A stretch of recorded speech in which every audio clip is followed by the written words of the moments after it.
सुजनार्बुदराधितपादयुगं युगधर्मदुरन्दरपात्रवरं वरदाभयदायकपूजपदं प्रणमामि सदा प्रभुपादपदं भजनोर्जितसाजनसङ्गपतिं पतितोऽधिककारुणिकैकगतिं गतिवञ्चितवं च तचिञ्च पदं प्रणमामि सदा प्रभुपादपदम् अतिकोमलकञ्चन दीर्घतनुं तरुणीन्द्रितहेममृणालमदं मदनार्बुदवन्दितचन्द्रपदं प्रणमामि सदा प्रभुपादपदं निजसेवकतारकरञ्जिविदुं विदुताहितहुं कृतसिंहवरं वरनागतबालिशछन्दपदं प्रणमामि सदा प्रभुपादपदं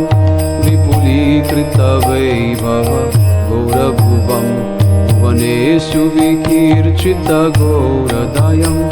दयनीयगणार्पितगौरपदं प्रणमामि सदा प्रभुपादपदं चिरगौरजनाश्रयो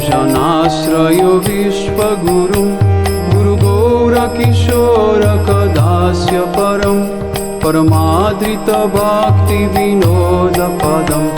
प्रणमामि सदा प्रभुपादपदं रघुरूपसनातनकीर्तिधरं धरणीतलकीर्चितजीवकविं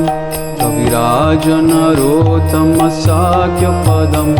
प्रणमामि सदा प्रभुपादपदं कृपया हरिकीर्तनमूर्तिधरं धरणीवरहारक घोरजनं जनकाधिकवात्सलस्निग्धपदं प्रणमामि सदा प्रभुपादपदं शरणागतकिङ्कर कल्पतरुं तरुणीकृतधीरवदान्यवरं वरदेन्द्रगणार्चित दिव्यपदं प्रणमामि सदा प्रभुपादपदं परहंसवरं परमार्थपतिं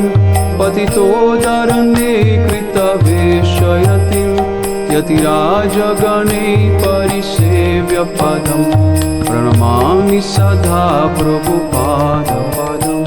वृषभानुसुतादयितानुचरं